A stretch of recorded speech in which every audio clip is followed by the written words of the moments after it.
Welcome back to my channel. ரொம்ப நாள் கழிச்சு இன்னைக்கு ஆஃப்டர்நூன் கொஞ்ச நேரம் தம்பி கூட சேர்ந்து தூங்கினேன். எப்பவும் ஹஸ்பண்ட் மார்னிங் டியூட்டி போயிட்டு ஈவினிங் வீட்டுக்கு வர்ற மாதிரி இருந்தால் மட்டும்தான் ஏதாவது ஸ்நாக்ஸ் செய்வேன். அதே மாதிரி ஈவினிங் தான் ஏதாவது பிளானும் இருக்கும். ஸோ இப்படி தான் இன்னைக்குள்ள இந்த ஈவினிங் இருக்குன்னு ஒரு சின்ன vlogல பார்க்கலாம்.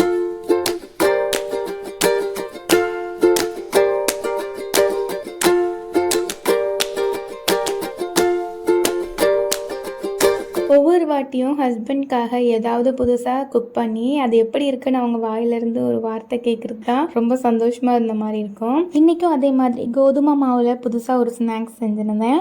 அதுக்கு உருளைக்கிழங்கு அவிய வச்சு உப்பு பெப்பர் போட்டுட்டு வத்தல் மல்லித்தூள் கொஞ்சோண்டு சிக்கன் மசாலா அண்ட் கொத்தமல்லி இலையும் போட்டு மிக்ஸ் பண்ணி வச்சுட்டு சப்பாத்திக்கு பிசைகிற மாதிரி மாவு பிசைஞ்சு இந்த மாதிரி தேய்ச்சிட்டு நம்ம மிக்ஸ் பண்ணி வச்சுருக்கிற மசாலாவை அது மேலே இந்த மாதிரி நல்லா நம்ம தடவிக்கணும். இன்னொரு சப்பாத்தி ரோலை அதுக்கு மேலே ப்ளேஸ் பண்ணிவிட்டு இந்த மாதிரி கிராஸாக டைமண்ட் ஷேப்பில் கட் பண்ணி தனித்தனி பீஸாக எடுத்து ஒரு 10 மினிட்ஸ் கழித்து ஆயிலில் ஃப்ரை பண்ணி எடுத்துட்டா சூப்பராக இருக்கும். தம்பி தூங்கிட்டு இருந்தால் ஹாலும் கொஞ்சம் க்ளீன் பண்ணிடலான்னு க்ளீன் பண்ணிட்டேன்.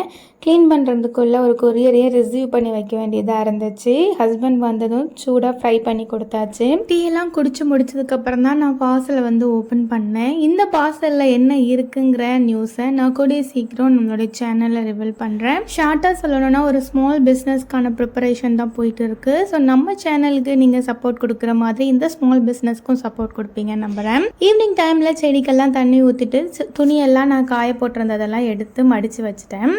ஈவினிங் டைமில் தான் தம்பி ரொம்ப நேரம் முழிச்சிருக்கிற மாதிரி இருக்கும். ஸோ அவனை ஒரு இடத்துல செட்டில் பண்ணிவிட்டு நான் அவன் பக்கத்துலேயே உட்காந்து கொஞ்ச நேரம் யூடியூப்காக கண்டென்ட் எழுதினேன். அப்படியே கண்டினியூவாக என்னுடைய ப்ரொஃபஷனலுக்கு ஏற்ற மாதிரி என்னுடைய ஸ்டடீஸையும் நான் அப்டேட் பண்ணிகிட்டு இருந்தேன். நம்மளுடைய எல்லா பிளானையுமே ஒரு ஷெட்யூல் படி பண்ணாதான் அன்னைக்கு அந்த நாளை நம்மளால் முடிக்க முடியும். ஸோ நான் வீட்டு வேலையும் பார்த்துட்டு தான் எனக்கு தேவையான என்னுடைய பர்சனல் ஒர்க்கையும் நான் கண்டினியூ பண்ணிகிட்ருக்கேன். என்னுடைய ப்ரொஃபஷனலை பொறுத்த வரைக்கும் நான் ஜாபுக்கு போகலனாலும் நான் அப்டேட்டில் இருக்கிறது ரொம்ப முக்கியம்.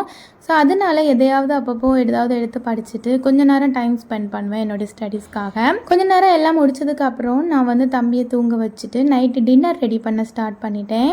ஆல்ரெடி டைம் ஆனனால சரி ரொம்ப ஈஸியாக சிம்பிளாக பண்ணுறதுக்காக கார முட்டை ஆம்லேட் மாதிரி தான் போட்டேன். ஆல்ரெடி நான் ரைஸ் வச்சுட்டேன். இது ரொம்ப சிம்பிளான மெத்தட் தான். எல்லாமே ஸ்பைசஸ் எல்லாம் ஆட் பண்ணிவிட்டு முட்டையை ஆம்லேட் மாதிரி போடணும். இது குழம்பு இல்லைனாலும் சாதாரணமாக நம்மளுடைய ரைஸ்லேயே நம்ம வச்சு சாப்பிடலாம். ஒரு நாள் இந்த ரெசிபியை தனியாக ஷேர் பண்ணுறேன் கண்டிப்பாக.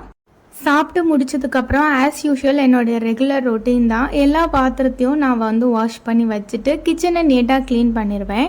ஒரு நாள் க்ளீன் பண்ணனாலும் என்னால் அந்த கேஸ் ஸ்டவ்வை க்ளீன் பண்ணுறதுக்கு ரொம்ப கஷ்டமாக இருக்குது. அதே மாதிரி பால் என்னைக்காவது பொங்கி கொட்டிட்டனாலும் அந்த டைம்லேயே துடைக்கலனாலும் இதை க்ளீன் பண்ண ரொம்ப கஷ்டமாக தான் இருக்குது. க்ளீன் பண்ணி முடிச்சதுக்கப்புறம் தான் கிச்சனில் இருக்கிற இந்த மணி பிளான்ட்டை நான் நோட்டீஸ் பண்ணேன்.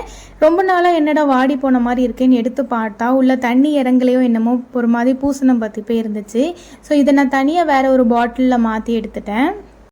வேலையெல்லாம் முடிஞ்சதுக்கப்புறம் ஒரு கப் ஆஃப் டீயோட அந்த டேயை பீஸ்ஃபுல்லாக முடிச்சாச்சு. தேங்க்ஸ் ஃபார் வாட்சிங்.